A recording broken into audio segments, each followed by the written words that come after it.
Ser ou não ser?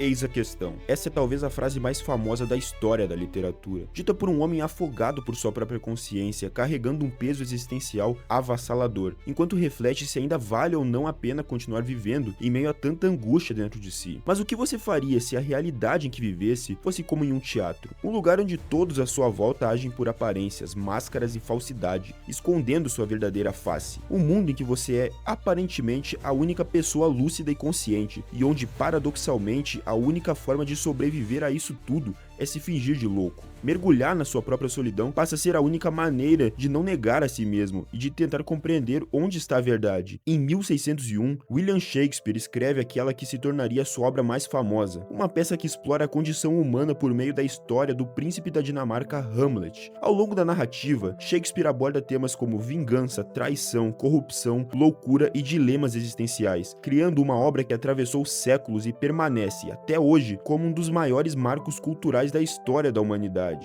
To be or not to be, that is the question.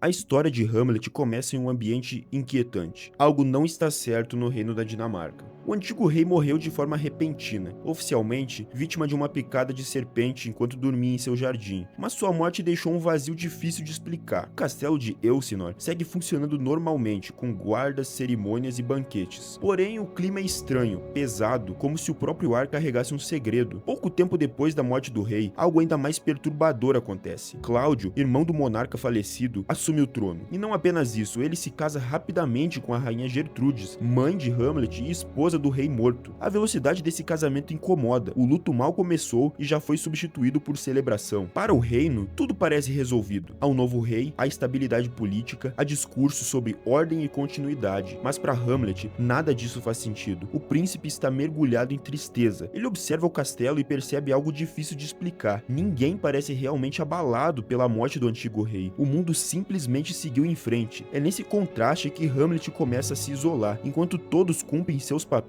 o rei governa, a rainha sorri, os cortesões bajulam. Ele sente que existe uma distância profunda entre o que é vivido e o que é sentido. Como se o reino inteiro estivesse encenando uma peça, repetindo gestos esperados, palavras adequadas, emoções convenientes. Nada parece verdadeiro. É nesse contexto que surge uma das frases mais emblemáticas da obra. Há algo de podre no reino da Dinamarca. A corrupção não está apenas na política, ela está no comportamento, nas relações, nos silêncios. A Dinamarca de Hamlet é um lugar onde tudo funciona, mas nada é honesto. Quanto mais Hamlet observa, mais percebe que aquele mundo exige uma coisa muito específica: adaptação. Não se questiona demais, não se fala o que pensa, não se olha fundo demais, porque quem enxerga demais incomoda. Esse é o primeiro conflito do príncipe. Ele apenas sente que algo está errado e que fingir normalidade talvez seja a maior mentira de todas. Em meio a tudo isso, enquanto o reino dorme, algo insiste em não descansar. Os guardas veem uma figura idêntica ao antigo rei da Dinamarca. A armadura completa, o mesmo rosto, o mesmo porte. Só poderia ser o fantasma do antigo rei. O fantasma deseja falar com Hamlet, e quando Hamlet finalmente encontra o espectro do próprio pai, há uma revelação. O rei não morreu por acaso, foi assassinado. Cláudio, o novo rei, seu próprio irmão, derramou veneno em seu ouvido enquanto dormia. Tomou-lhe a vida, a coroa e a esposa. O fantasma exige vingança, e nesse instante, Hamlet recebe aquilo que mudará tudo, uma missão que não escolheu. Qualquer outro herói teria agido de imediato. A história costuma glorificar esse tipo de atitude, rápida, impulsiva e violenta, mas Hamlet não reage assim, porque conhecer a verdade não significa saber o que fazer com ela. A partir desse momento, o príncipe passa a carregar um fardo invisível, e sua primeira atitude é pensar e calcular, algo que se tornaria uma característica marcante do personagem ao longo de toda a obra.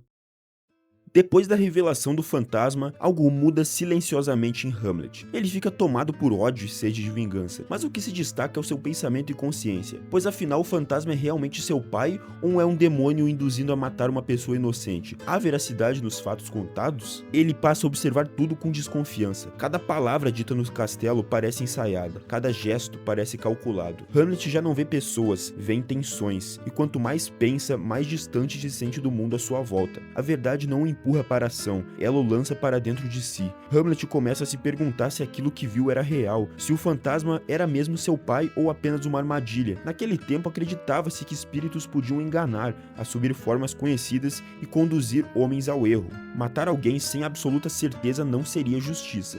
Seria apenas outro crime. É nesse conflito que nasce sua famosa hesitação. Não por medo da morte, mas por medo de agir errado. Hamlet percebe algo que poucos percebem. Toda ação é irreversível. Depois do ato, não há retorno possível. Nenhuma explicação desfaz um corpo no chão. Enquanto isso, o mundo ao redor continua funcionando perfeitamente. Tudo segue em frente, e Hamlet permanece parado, não porque lhe falta coragem, mas porque lhe sobra consciência. Pensar demais não o torna mais sábio, apenas mais dividido. Em um dos momentos mais honestos da peça, ele reconhece: a consciência nos torna a todos covardes. Não no sentido moral da palavra, mas humano. Quanto mais se compreende o peso das consequências, mais difícil se torna agir. O impulso pertence aos que não refletem, já aquele que enxerga profundamente hesita. Ele odeia Cláudio, mas teme tornar-se igual ele. Ele deseja justiça, mas sabe que há uma linha tênue entre a justiça e a vingança. E assim, o tempo passa. O crime permanece impune, o assassino governa, e Hamlet carrega sozinho um segredo que o consome lentamente. A consciência que deveria o libertar torna-se prisão. Pensar dói, pensar isola, pensar separa o indivíduo do fluxo natural do mundo. Enquanto todos vivem no previsível, Hamlet vive o insuportável, a obrigação de escolher. É nesse ponto que ele percebe algo ainda mais cruel. Não agir também é uma forma de agir, e cada dia de silêncio tem um custo.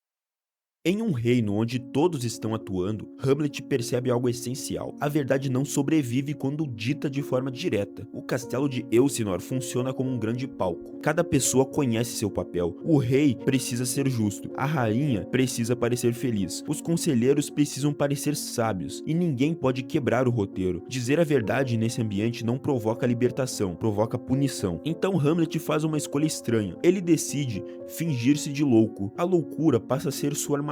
Ao se apresentar como insano, Hamlet ganha algo raro: a liberdade. O louco pode dizer o que pensa sem ser levado a sério. Suas palavras são ouvidas, mas nunca enfrentadas. São tratadas como delírio, não como uma acusação. Por trás de frases desconexas e ironias constantes, Hamlet começa a falar o que ninguém ousa. Ele zomba do rei, expõe contradições, provoca o desconforto. E justamente por parecer fora de si, permanece intocável. A loucura se transforma em disfarce moral. É nesse ponto que a peça revela um paradoxo profundo. Às vezes é preciso parecer irracional, louco, para dizer a verdade. Hamlet não enlouquece, ele escolhe a loucura como linguagem, mas viver atrás dessa máscara cobra um preço. Ele passa a existir em isolamento total. Ninguém sabe quando ele fala sério, ninguém confia, ninguém se aproxima. Nem mesmo Ofélia, a mulher que o ama, é afastada por ordens do pai, Polônio. Ela passa a vigiá-lo, a testá-lo, a servir como um instrumento de poder. O afeto também se torna ferramenta. Hamlet percebe que não está cercado apenas por mentiras políticas, mas por mentiras afetivas, pois há mentiras em absolutamente tudo. Para confirmar todas as suas suspeitas a respeito do reino, ele cria uma armadilha, uma das coisas mais geniais da obra. Organiza uma peça teatral dentro da própria peça, uma encenação que reproduz exatamente o assassinato do antigo rei. Seu objetivo é simples: observar a reação de Cláudio. E quando o crime é encenado diante de seus olhos, o rei se levanta em pânico. Essa metalinguagem criada por Shakespeare, de certa forma, serve para nos mostrar que é possível, por meio da arte, revelar verdades que a realidade esconde. Hamlet obtém ali a única prova que precisava. O fantasma dizia a verdade, mas essa confirmação não traz alívio, ela apenas aprofunda o abismo, porque agora não restam mais dúvidas, só resta a decisão, e decidir significa atravessar um limite do qual não há retorno. A loucura permitiu que Hamlet enxergasse tudo, mas não o ensinou a suportar o peso do que viu. A verdade finalmente revelada não traz paz, e quanto mais tempo passa, mais o silêncio começa a cobrar seu preço. Se Hamlet representa o homem que pensa demais, Polônio representa o oposto. É a figura mais contraditória da peça. É o homem que fala demais. Ele é o conselheiro do rei, figura respeitada na corte, sempre pronto a oferecer conselhos. Polônio acredita profundamente na ordem, na prudência e nas boas maneiras. Ele orienta o filho Laertes com máximas morais quase mecânicas. Sê fiel a ti mesmo, evita excessos, age com moderação, frases que soam sábias, mas que não nascem da experiência, pois ele não vive de fato seus conselhos. Polônio não vive a verdade, ele administra aparências. É o homem funcional, aquele que entende perfeitamente o sistema e aprende a prosperar dentro dele. Observa, calcula e serve. Para Polônio, o problema de Hamlet não é moral nem existencial, é comportamental. O príncipe não se encaixa, não age como se espera. Por isso, Polônio passa a espioná-lo. Ele usa a própria filha, Ofélia, como isca emocional, observa escondido, interpreta gestos, cria teorias convenientes, tudo para manter o equilíbrio do castelo e proteger a sua posição. Nesse ponto, Shakespeare cria um contraste de personagens. Hamlet busca a verdade, mesmo que isso destrua. Polônio busca a ordem, mesmo que isso exija mentira. Um vive um conflito interno e outro vive o confortável na superficialidade. E talvez por isso Hamlet o despreze tanto. Em um de seus momentos mais ácidos, o príncipe trata Polônio como alguém vazio, quase caricatural. Ao ser perguntado o que está lendo, o príncipe com deboche apenas diz: palavras, palavras, palavras. Isso indica o profundo desprezo do príncipe para com a superficialidade, pois muitas vezes um livro pode conter apenas palavras. Logo, ele é supérfluo. Polônio morre da forma mais simbólica possível, escondido atrás de uma cortina, espionando mais uma conversa. Ele é atingido por Hamlet e cai morto sem sequer ser visto. Não morre como um herói, não morre como vilão, morre como viveu, oculto, funcional e irrelevante. Em meio ao caos silencioso que se forma ao seu redor, Hamlet para porque percebe que a questão já não é mais matar ou não matar Cláudio. A dúvida agora é maior, mais profunda e mais perigosa. Ser ou não ser? Eis a questão. Será mais nobre sofrer na alma pedradas e flechadas do destino feroz ou pegar em armas contra o mar de angústias? Hamlet aqui não está falando apenas de vida e de morte. Ele não pergunta se viver é bom ou ruim. Ele pergunta se vale a pena continuar existindo sob o peso da consciência. Viver significa suportar a dor, a injustiça, a corrupção, o absurdo cotidiano, sofrer as consequências das suas decisões e estar condenado a ser livre. Não viver aparece como descanso, como fim do conflito, como silêncio, mas até a morte carrega incerteza e conflito. Hamlet teme o desconhecido, a punição eterna. Isso paralisa, o massacra. Não há garantia de paz, nem mesmo no fim. É por isso que ele reconhece: o medo de algo após a morte nos faz suportar os males que temos. A reflexão de Hamlet não é romântica, é brutalmente honesta. Escolher dói, porque toda escolha elimina possibilidades, toda decisão carrega culpa, toda ação fecha caminhos para sempre. Hamlet está livre, mas essa liberdade o sufoca.